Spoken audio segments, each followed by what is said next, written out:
Buenas, esto es BIM Praxis, el podcast donde el BIM se encuentra con la inteligencia artificial. Exploramos la ciencia, la tecnología y el futuro desde el enfoque de la arquitectura, ingeniería y construcción. ¡Empezamos!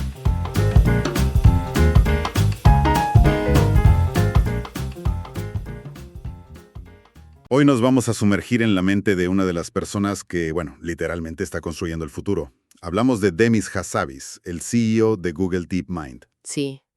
Tenemos un análisis de una entrevista reciente que es muy reveladora. Y el objetivo es entender un poco qué tiene en la cabeza. Ajá.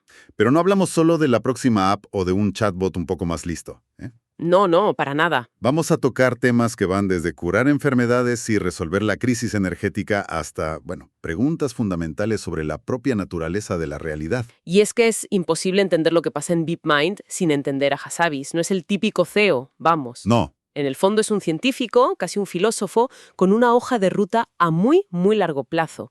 A mí lo que me parece fascinante de su enfoque es cómo mezcla esa ambición, casi de explorador, ¿no? De querer responder las preguntas más grandes, Sí. con una ingeniería increíblemente pragmática para llegar hasta ahí. Me gusta esa idea del explorador. De hecho, la mayoría de nosotros pensamos en IA y pues nos viene a la cabeza Gemini o ChatGPT. Claro, lo normal. Pero por lo que se ve en la entrevista, para él eso es solo la punta del iceberg. Su verdadera obsesión son los que él llama nodos raíz de la ciencia. Sí, y ese concepto de nodos raíz es crucial. No se trata de hacer mejoras incrementales, que es donde está gran parte de la industria. Ajá.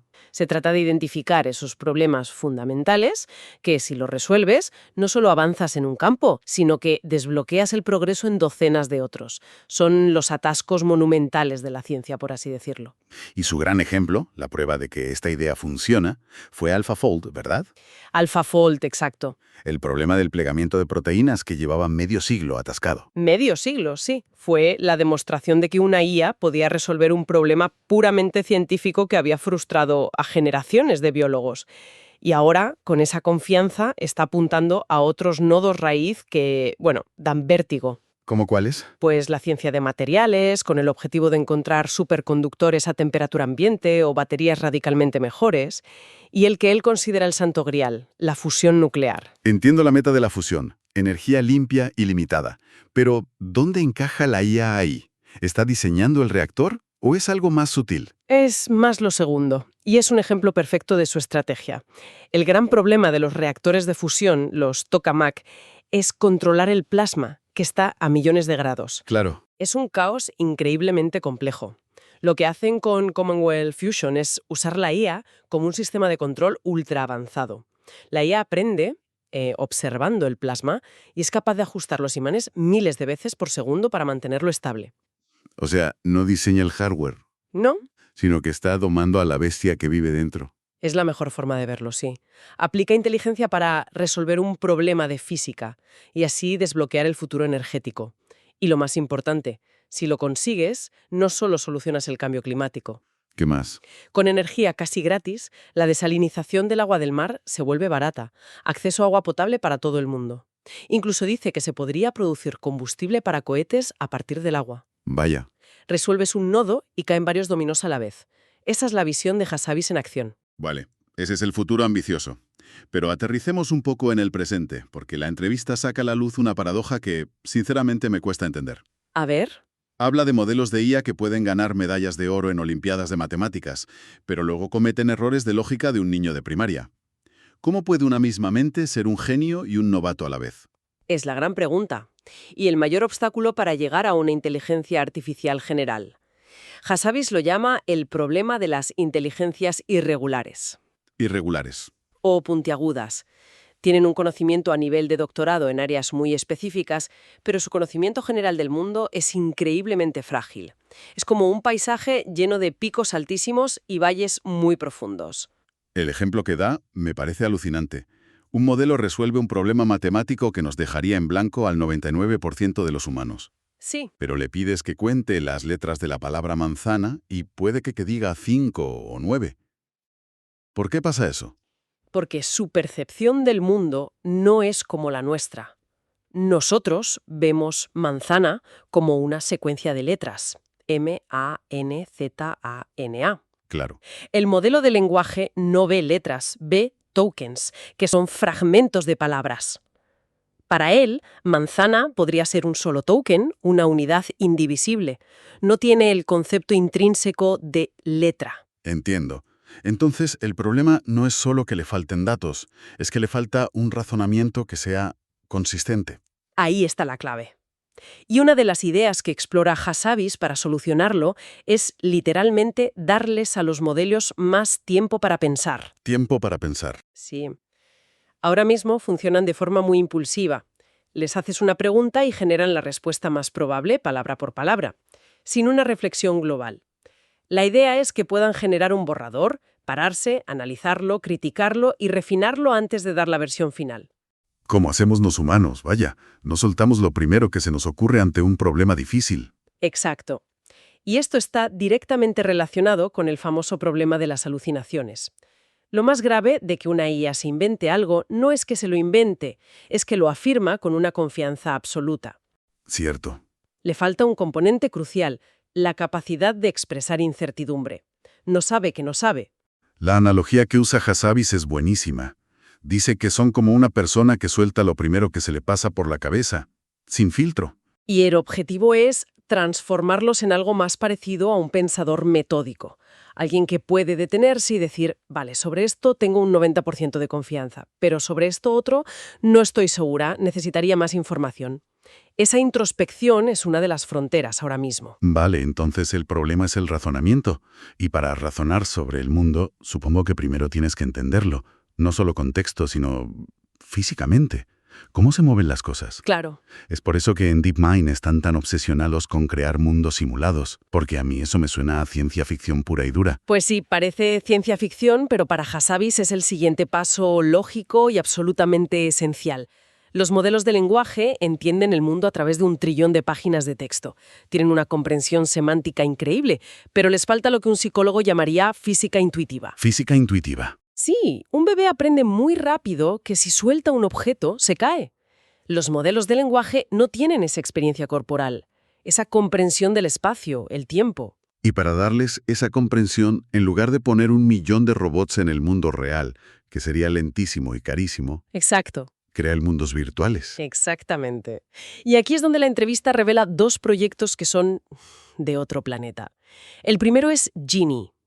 Es una IA a la que le das una imagen, un boceto, y genera un mundo 2D interactivo y jugable sobre la marcha. Espera.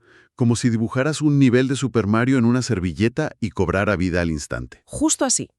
Y el segundo proyecto es Sima, que son agentes de IA que aprenden a hacer tareas en videojuegos y entornos 3D. Y aquí viene la idea alucinante de Hassabis. A ver. Poner a un agente Sima a interactuar dentro de un mundo que está siendo generado en ese mismo instante por Genie. Un momento. ¿Me estás diciendo que una IA crea un mundo virtual para que otra IA aprenda dentro de él y todo en tiempo real? A eso vamos. Es un bucle de aprendizaje infinito. Una IA aprende a actuar en un entorno mientras otra IA crea y modifica ese entorno para optimizar el aprendizaje. Eso es una locura. Las aplicaciones deben ser enormes. Piensa en la robótica. Para que un robot pueda moverse por tu casa sin romperlo todo, necesita esa física intuitiva.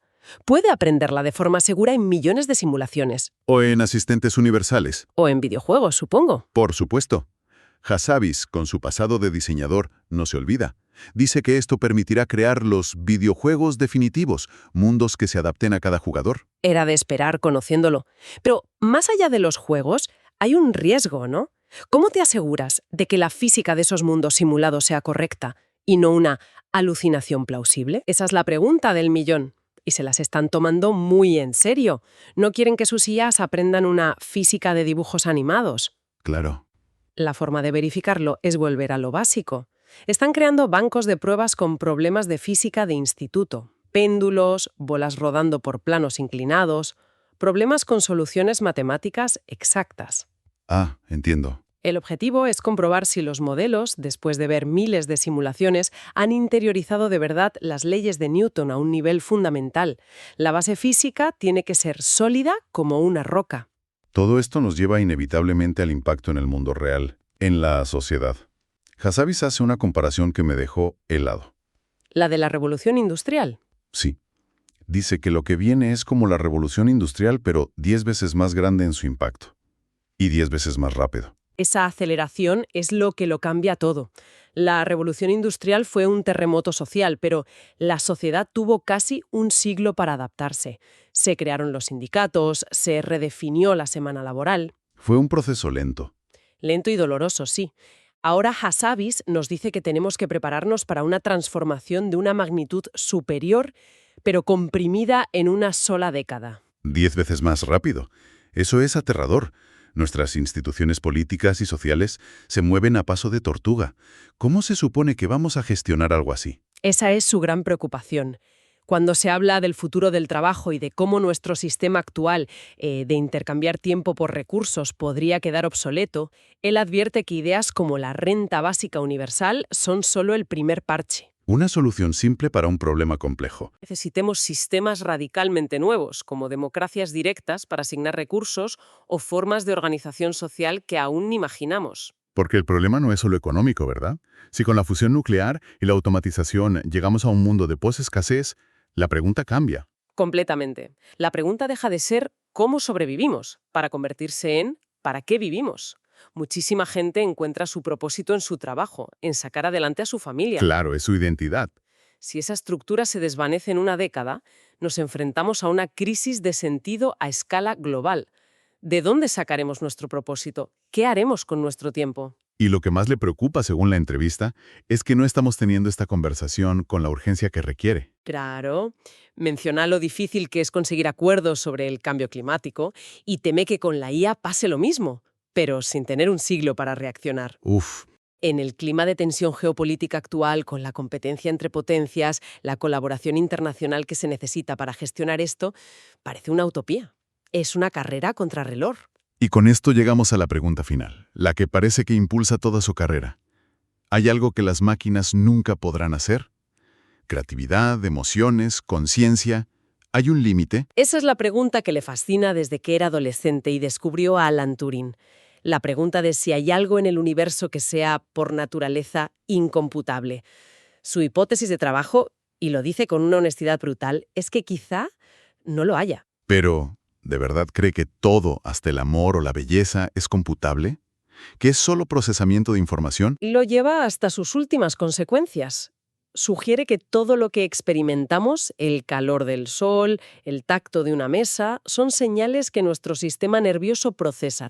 Información. Ya. Desde esa perspectiva, la conciencia y las emociones serían procesos computacionales complejísimos que emergen de nuestro hardware biológico. No ha encontrado, dice, ninguna prueba de que exista una magia o una sustancia especial fuera de ese paradigma. Si partes de esa base, el objetivo de crear una inteligencia artificial general cambia por completo. Ya no es solo construir una herramienta. No, para nada. Para Hassabis, construir una IAG es la herramienta definitiva para resolver el último gran misterio, nosotros mismos. Su plan es construir una mente artificial y usarla como el mejor espejo posible para estudiar la mente humana. Un espejo. Sí. Al comparar sus arquitecturas, sus fallos, sus capacidades, quizás podamos por fin aislar qué es exactamente la conciencia o de dónde surge la creatividad. La IA como el experimento definitivo para la neurociencia y la filosofía. Se nota en la entrevista que siente el peso de esta misión. Me impactó mucho cuando habla de lo que sintió al resolver el juego de Go con AlphaGo. Sí, no era solo euforia. No. Él lo describe como algo agridulce. Por un lado, la inmensa alegría del descubrimiento científico, pero por otro, una punzada de melancolía. La sensación de haber desvelado un misterio precioso, de haberle quitado para siempre una parte de su magia. Es la paradoja del explorador. Exacto. La emoción de descubrir un nuevo continente va unida a la certeza de que ya nunca más será virgen. Él siente esa dualidad constantemente. Ha sido un viaje increíble. Hemos empezado con reactores de fusión y hemos acabado discutiendo sobre el propósito de la vida y la conciencia. La visión de Hassabis es tan vertiginosa en su ambición como reflexiva en sus consecuencias. Absolutamente. Y para terminar, deja flotando una idea que te rompe los esquemas. Él especula con que quizá la unidad más fundamental del universo no sea la materia ni la energía, sino la información. La información. Sí. Si todo, desde una proteína hasta un pensamiento, es en última instancia un sistema de procesamiento de información, ¿qué implica eso sobre nuestra propia realidad? Uf, Si la conciencia se puede describir y replicar como un proceso informacional, ¿qué la diferencia de una simulación increíblemente sofisticada? La línea entre lo real y lo simulado se vuelve tan borrosa que quizá al final la pregunta ni siquiera tenga sentido.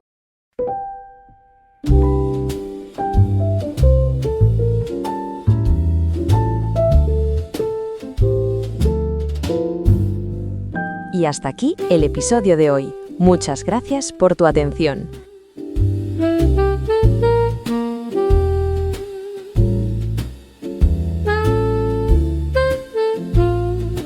Esto es BIM Praxis. Nos escuchamos en el próximo episodio.